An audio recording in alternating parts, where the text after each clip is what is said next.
Hello class 10th students. जैसा कि आपको पता ही है कि हम लोग चैप्टर 2 फेडरलिज्म इन इंडिया पढ़ रहे हैं और अब हम अभी तक हमने व्हाट इज़ फेडरलिज्म पढ़ा है और साथ ही साथ उसके जितने फीचर्स होते हैं 7 फीचर्स वो हमने कल पढ़े थे। आगे अब हम चैप्टर को चलाएंगे और देखेंगे कि क्या क्या बातें कही गई हैं फेडरलिज्म के बारे में। The exact balance of power between the central and the state government varies from one federation to another.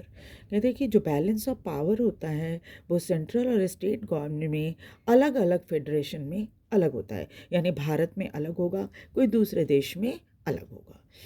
This balance depends mainly on the historical context in which the federation was formed. ये balance इस बात के ऊपर निर्भर करती है कि उस देश का इतिहास कैसा था, किस कॉन्टेक्स्ट में, कैसे इतिहास में ऐतिहासिक बैकग्राउंड में ये फेडरेशन बना था। There are two kind of route through which federation have been formed. और दो तरह के तरीके थे जिससे फेडरेशन बनता था। First route involve independent states coming together on their own to form a bigger unit. पहला जो तरीका है वो क्या है, अलग अलग इंडिपेंडेंट स्टेट्स हैं और वो सब मिल गए एक साथ, एक बड़ा यूनिट बना लिया और उसके बाद उन्होंने काम करना शुरू किया। That bye pooling sovereignty and retaining identity they can increase their security. क्यों ऐसा किया उन्होंने? इसलिए किया कि उनको ये बात समझ में आ गई थी कि हम छोटे छोटे यूनिट हैं, अगर मिलकर रहेंगे तो क्या होगा, ना सिर्फ उनकी आइडेंटिटी कायम रहेगी बल्कि वो उनकी सिक्योरिटी भी उनको सिक्योरिटी भी मिलेगी अगर वो मिलजुल कर साथ रहेंगे तो। और इस तरह की फेडरेशन को कमिंग टुगेदर फेडरेशन कहा गया। इसका उदाहरण आपको यूएसए में मिलेगा। यूएसए में आप जानते हैं ना, जो इसको यूनाइटेड स्टेट्स ऑफ अमेरिका कहा जाता है, यूएसए। और यूनाइटेड स्टेट यानी बहुत सारे स्टेट मिल गए और मिलकर अमेरिका को बनाया है। उसी तरह से स्विट्ज़रलैंड है और ऑस्ट्रेलिया भी है। ऑस्ट्रेलिया में भी बहुत सारे स्टेट्स हैं जो मिलजुल कर ऑस्ट्रेलिया देश बनाते हैं। तो ये जो कमिंग टुगेदर फेडरेशन में है कि सभी स्टेट अपनी इच्छा से आ गए और मिले, ठीक है। In this category of federation, all the constituent states usually have equal power and are strong vis-a-vis the federal government. और इसमें ये भी देखा गया है कि इस तरह की इस कैटेगरी यानी कमिंग टुगेदर फेडरेशन जो कैटेगरी है, इसमें क्या होता है कि जितने स्टेट्स होते हैं कंस्टिट्यूएंट स्टेट्स, उनको पावर भी सेंट्रल गवर्नमेंट के बराबर ही मिली हुई रहती है और उतने ही स्ट्रांग वो होते हैं जितना सेंट्रल गवर्नमेंट होता है। सेकेंड रूट जो है विच where a large country decide to divide its power between the constituent states and the national government। और दूसरा रूट क्या है फेडरेशन बनाने का, वो उसमें क्या करते हैं, पावर को डिवाइड कर देते हैं और फिर क्या होता है, उसमें स्टेट गवर्नमेंट होता है और एक नेशनल गवर्नमेंट होता है, जैसे भारत में है। India, Spain and Belgium are example of the kind holding together federation। इसमें क्या होता है, होल्डिंग टुगेदर यानी केंद्र बहुत मजबूत होता है और सभी राज्यों को पकड़कर रहता है। ये होल्डिंग टुगेदर में सबको एक साथ पकड़कर रखना, इसलिए इसको होल्डिंग टुगेदर फेडरेशन कहा गया, holding together federation. In this second category, the central government tends to be more powerful vis-a-vis the state government। और इसीलिए क्या होता है कि जो सेंट्रल गवर्नमेंट होता है वो ज़्यादा ताकतवर होता है स्टेट गवर्नमेंट की तुलना में, है ना। ताकतवर रहेगा तभी तो सारे स्टेट्स को पकड़ कर रखेगा, है ना। Very often different constituent unit of federation have unequal power. और इसीलिए क्या होता है, इनको अनइक्वल पावर रहती है। भारतीय संविधान में भी सेंट्रल गवर्नमेंट को ज़्यादा पावर दी गई है स्टेट गवर्नमेंट की तुलना में। Some units are granted special power, और कोई कोई यूनिट ऐसा है जिसको कुछ स्पेशल पावर भी दी गई है। अब चलिए आगे देखते हैं what makes India federal country. Bharat को एक फेडरल कंट्री या संघ संघ वाला देश क्यों कहा जाता है? We have earlier seen how small countries like Belgium and Sri Lanka face so many problems of managing diversity. हमने ये देखा कि छोटे छोटे देश जैसे बेल्जियम और श्रीलंका का उदाहरण हमने फर्स्ट चैप्टर में भी देखा था, और ये देखा था कि वहाँ डाइवर्सिटी है लेकिन बहुत तरीके की प्रॉब्लम देश को फेस करनी पड़ रही है। What about the vast country like India? अब आप सोचिए, बेल्जियम और श्रीलंका भारत की तुलना में कितने छोटे हैं, तो वैसे में जब उनके यहाँ इतनी प्रॉब्लम हो रही है तो हमारा देश तो बहुत ही बड़ा है। विथ सो मेनी लैंग्वेज, यहाँ ना जाने कितनी भाषाएं बोली जाती हैं, रिलीजन कितने ढेर सारे हैं, रीजन इलाके कितने हैं, पूर्व पश्चिम उत्तर दक्षिण, इतने दूर दूर दूर दराज के इलाके हैं। Where are power sharing arrangement in our, what are the power sharing arrangement in our country? इसलिए हमारे देश में कौन कौन सी पावर शेयरिंग अरेंजमेंट की गई है ताकि इतने बड़े देश को एक सूत्र में बांध कर रखा जा सके। Let us begin with the constitution. सबसे पहले हम देखेंगे संविधान में क्या प्रावधान किया गया है। India had emerge as a independent nation after the painful and bloody partition. आपको पता ही है कि भारत जब स्वतंत्र हुआ उस समय भारत और पाकिस्तान का बंटवारा हुआ, तो इस वजह से क्या हुआ, बहुत सारे दंगे हुए और इसमें बहुत सारे लोगों की मौत हुई। Soon after independence, several princely state became the part of the country। और उस समय भारत में बहुत सारे princely state हुआ करते थे और वो सब के सब धीरे धीरे करके, इसमें सरदार पटेल का बहुत महत्वपूर्ण योगदान है इन सभी princely state को भारत में मिलाने में। The constitution declared India as a union of state, और हमारे संविधान में भारत को एक यूनियन ऑफ स्टेट्स यानी कि राज्यों का संघ कहा गया है। Although it did not use the word federation, हमारे यहाँ ये शब्द फेडरेशन शब्द या संघ जो होता है पॉपुलर, उतना पॉपुलर नहीं है। The Indian union is based on the principle of federalism, हालांकि भारत का जो केंद्र ये है संघ है वो सिद्धांत तो फेडरलिज्म की ही मानता है, लेकिन ये फेडरलिज्म शब्द या फेडरल शब्द हमारे देश में होते हैं या फेडरेशन हमारे देश में उतना पॉपुलर नहीं है। Let us go back to the 7 features of federalism mentioned above।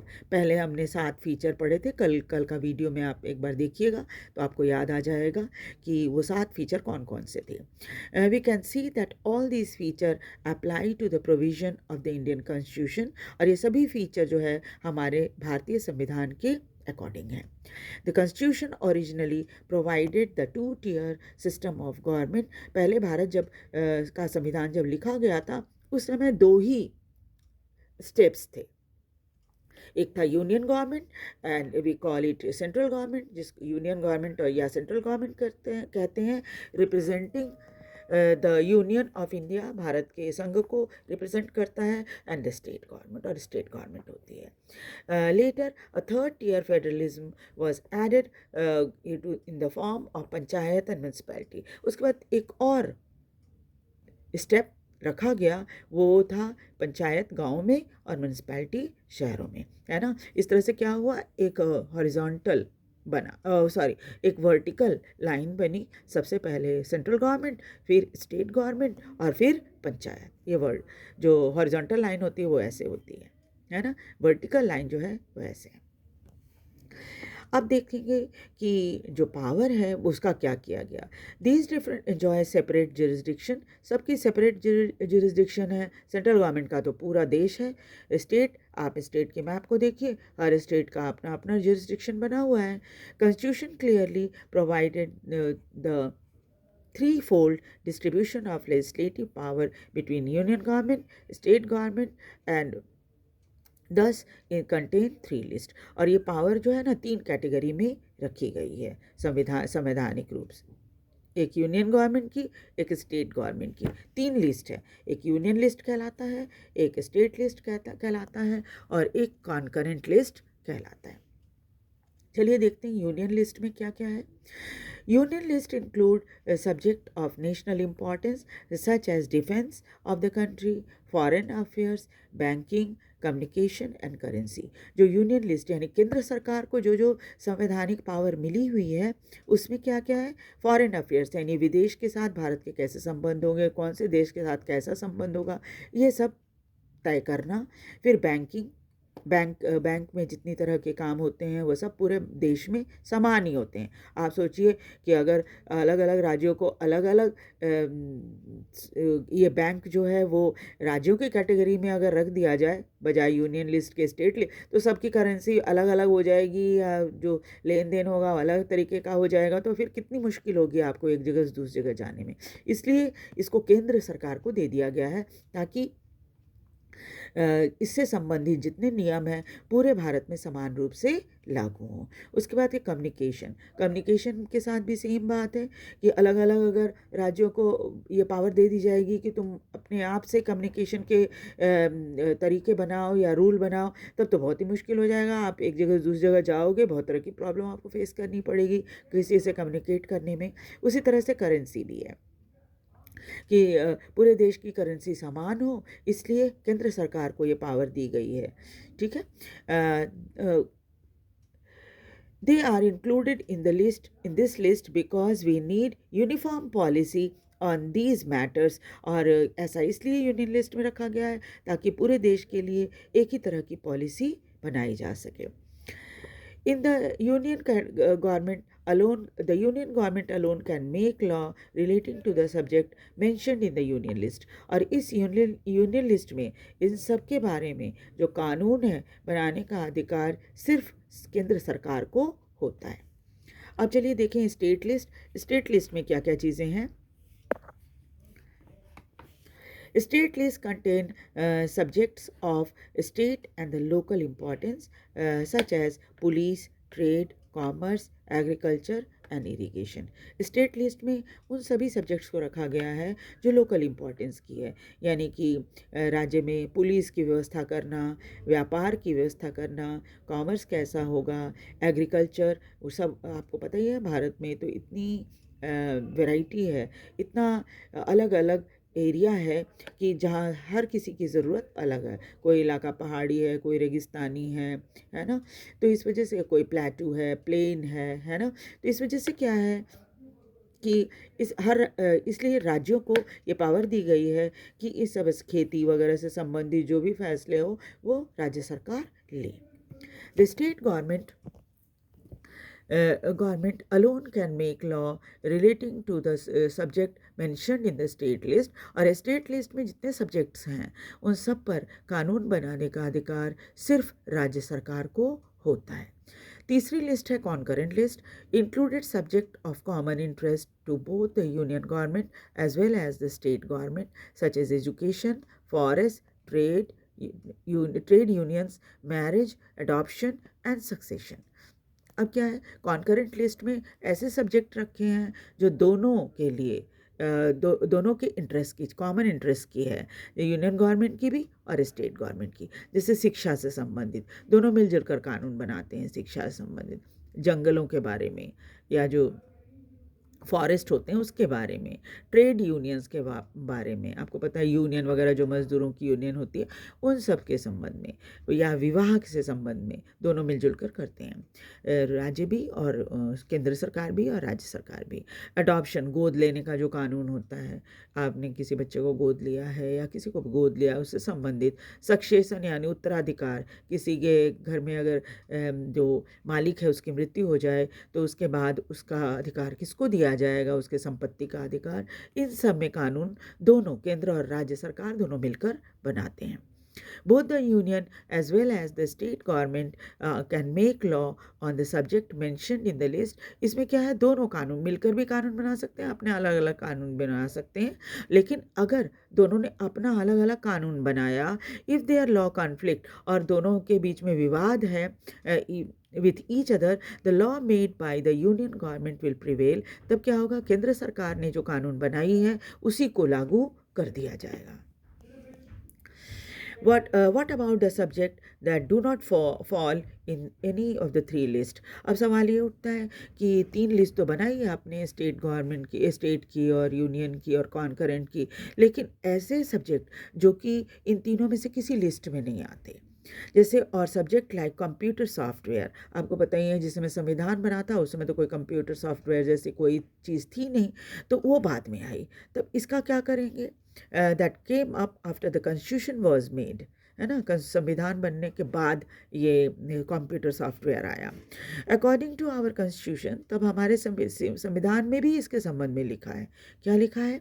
The union government has the power to legislate on this residuary subject.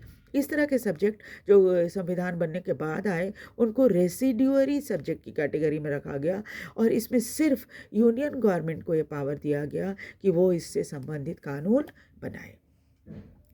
We noted above that most federations are formed by holding together, do not have equal power its constituent unit। और हमने ये चीज़ भी देखा कि federation में ख़ास तौर पे जो होल्डिंग टुगेदर है, जिसमें केंद्र मजबूत होता है, राज्य कमज़ोर होते हैं, उन्होंने क्या किया है? इक्वल पावर नहीं दिया है अपने जूनियर्स को या सबॉर्डिनेट को।